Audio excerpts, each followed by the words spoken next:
তোরে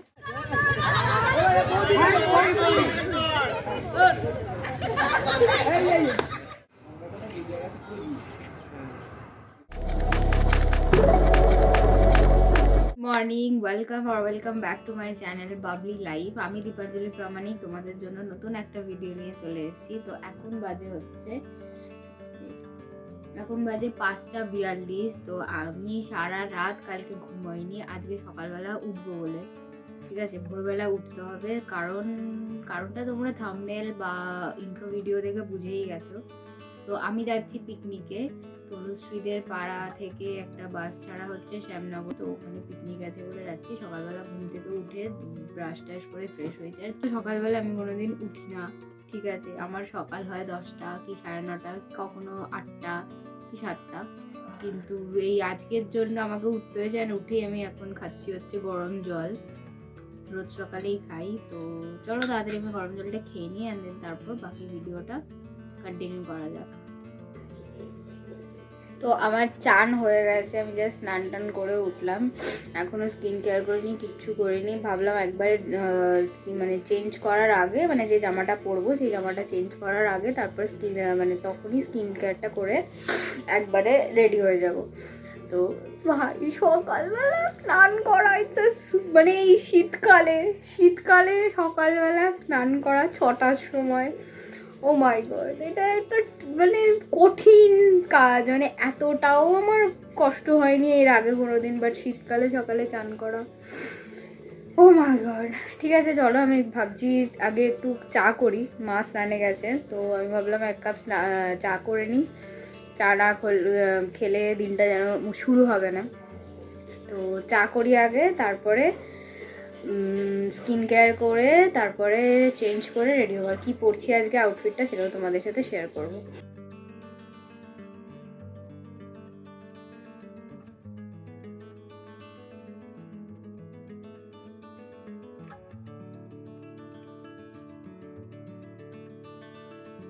আমি সকালবেলা ব্রেকফাস্ট কিছু করি না বাড়িতে থাকলে নর্মালি। তো আজকে যেহেতু বেরোবো সকালবেলা, তো কি খাবো না খাবো রাস্তায় জানি না, তো সেই জন্য ভাবলাম চা আর এই বিস্কিট কেক খেয়ে চলে যাই রেডি হয়ে তাড়াতাড়ি। অলরেডি আমি লেট রান করছি, 6:45 বাজে। জানি না আমি কখন রেডি হব, কখন কি করবো। 7টার মধ্যে আমাকে তনুশ্রী বলেছিল ওর বাড়িতে গিয়ে পৌঁছাতে, 7:30টায় নাকি বাস ছাড়বে। আমি অলরেডি লেট। তো চলো তাড়াতাড়ি আমি খেয়ে নিই, খেয়ে তাড়াতাড়ি রেডি হয়ে নিই। এবার আমি যখন রেডি হচ্ছিলাম তখনই আমাকে ফোন করে বলে যে তাড়াতাড়ি আয়, বাস এসে গেছে। তো আমাদের 3টে বাস করা হয়েছিল, 3টেই পাবলিক বাস করা হয়েছিল। তো তারপর আমরা সেই বাসে করেই পৌঁছে গেছিলাম শ্যামনগর গঙ্গার পাড়ে। ওখানেই পিকনিক স্পট আছে একটা, যেখানে টেবিল চেয়ার পেতে সমস্ত আয়োজন করা হয়েছিল, রান্নার ব্যবস্থা ওখানেই করা হয়েছে। ওখানকার মেন অ্যাটেনশন হচ্ছিল যে এই বিখ্যাত কালী মন্দিরটা, শ্যামনগরের ওখানে কালী মন্দির ভীষণ বিখ্যাত। তথাকথিত আছে, মানে আমি যতটুকু দিদার মুখ থেকে শুনেছি, যে রামপ্রসাদ নাকি গান করছিলেন গঙ্গার পাড়ে। তো মা কালী ওনার কাছ থেকে গান শুনতে চেয়েছিলেন। তো উনি বলে যে রামপ্রসাদ জানান যে আমি এখানে বসেই গান করব, মা তুই এদিকে আয়। তো মা তখন ওই গঙ্গার দিকে মুখ করে গান শুনছিলেন, সেই থেকেই নাকি মায়ের মুখ গঙ্গার দিকে করা। তো এইটা আমি জানি না এটা কতটা সত্যি, আপনারা যদি জেনে থাকেন তাহলে আমাকে কমেন্টে অবশ্যই জানাবেন। মন্দিরের ভেতরে খুব একটা ভিডিও করতে দিচ্ছিল না, আমি ওই জন্য মায়ের দর্শন আপনাদের করাতে পারলাম না। এছাড়া মন্দিরে ছিল 12টা শিব মন্দির, যেমন আর কি দক্ষিণেশ্বরেও আছে, অনেকটা দক্ষিণেশ্বরের আদলেই করা। ভীষণ সুন্দর, ভিতরটা ভীষণ সুন্দর, মানে এত শান্ত জায়গা একটা। এই আর কি, আমরা ওখান থেকে ঘুরে আবার ফিরে এসেছিলাম মাঠে, আমাদের পিকনিক স্পটে। ওখানে একটা গেমিংয়ের আয়োজন করা হচ্ছিল, তারপর আমাদের স্ন্যাক্সের ব্যবস্থা ছিল। গিয়েই আমাদের জলখাবারে লুচি আলুর তরকারি আর দেওয়া হয়েছিল রসগোল্লা। তারপর এখানে কিছু সবাই মিলে মজা করছিল, এই আঙ্কেল আন্টিটাকে নিয়ে প্রপোজ করা এই সমস্ত। বাচ্চাদের গিফট দেওয়া হয়, যারা 15 বছরের মধ্যে তাদেরকে টুপি দেওয়া হয়েছিল। স্ন্যাক্সের ব্যবস্থা ছিল, তোপসে ফ্রাই আর চিকেন পকোড়া। আর এই যে এখানে গিয়ে আমার একটা নতুন বন্ধুর প্রাপ্তি হয়েছে, সৃজা, সামনে কুর্তি পরে, যে নীল কুর্তি পরে রয়েছে, আর ওটা মিঠু। আর এই যে আমার বেস্ট ফ্রেন্ড তনুশ্রী। আর ওটা তনুশ্রীর ভাই। আমাদের গেমিংসেরও ব্যবহার করা হয়েছিল।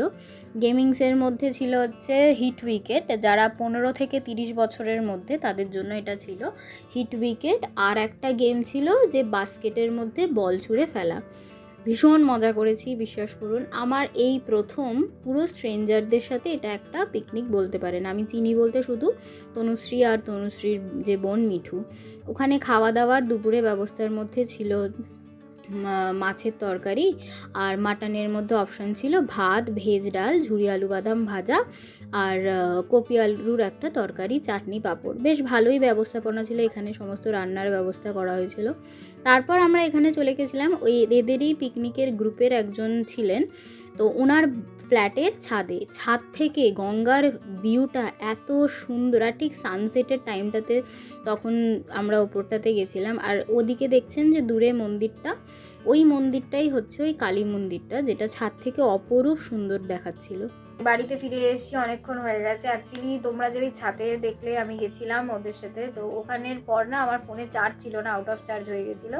তো আমার ফোন সুইচ অফ হয়ে গেছিলো। তারপর আমরা বাসে খুব মজা হয়েছে। আর আমি যে তনুশ্রী বা কাউকে বলবো ক্লিপিংস নিতে কোনো রকম, এবার বাসে না লাইট ফাইট বন্ধ করে দেওয়া হয়েছিল, আর গানের পর গান হয়েছে। এবার আমি ওই ক্লিপিংসগুলো নিলেও কপিরাইট খেয়ে যেতাম। এত মাস পর একটা ভিডিওতে আমি চাই না কোনো রকম কপিরাইট ইস্যু আসুক যাতে।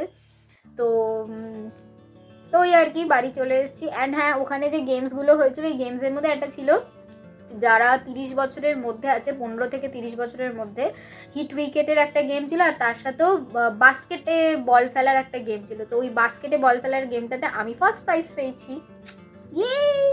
তো ওই প্রাইজটা নেওয়ার কোনো ক্লিপিংস তখন নেওয়া হয়নি, কারণ আমি ওই সময় মানে একটু আনকমফোর্টেবল ফিল করেছিলাম, কারণ ওখানে না আমি কাউকে সেরকম চিনি না, তনুশ্রী আর মিঠু ছাড়া।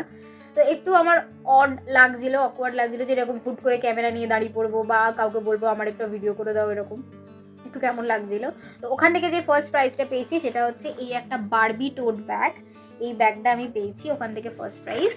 অ্যান্ড এই আর কি, দিনটা খুব ভালো কাটিয়েছি।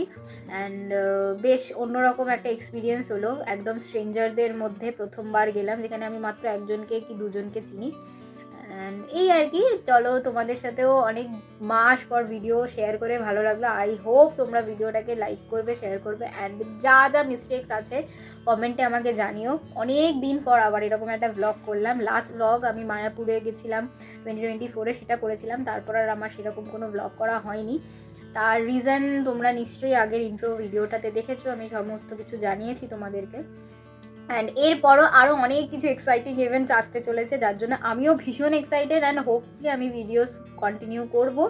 অ্যান্ড নেক্সট ইয়ার 2026-এ, আজকে 7 ডিসেম্বর, অ্যান্ড তোমরা বোধহয় ভিডিওগুলো 2026-এই দেখছো, কারণ আমি ইচ্ছা আছে আমার প্রত্যেকটা ভিডিও স্টার্টিং আমি জানুয়ারি থেকেই করব, নতুন বছরে নতুন শুরুয়াত। অ্যান্ড ফেব্রুয়ারিতে খুব স্পেশাল একটা জিনিস হতে চলেছে, ঠিক আছে? তো সেটার জন্যই আবার ইউটিউব স্টার্ট করা। মানে বলে না যে মেন এক্সামের আগে প্র্যাকটিস করা, তো আমি এইগুলো দিয়ে প্র্যাকটিসই করছি। যাই হোক, হোপফুলি তোমাদের ভালো লাগবে। বেশি কথা বলবো না, অনেক বকতে শুরু করে দেবো নাহলে। সবাই ভালো থেকো, আশা করি ভিডিওটা তোমাদের ভালো লেগেছে। চলো, টাটা।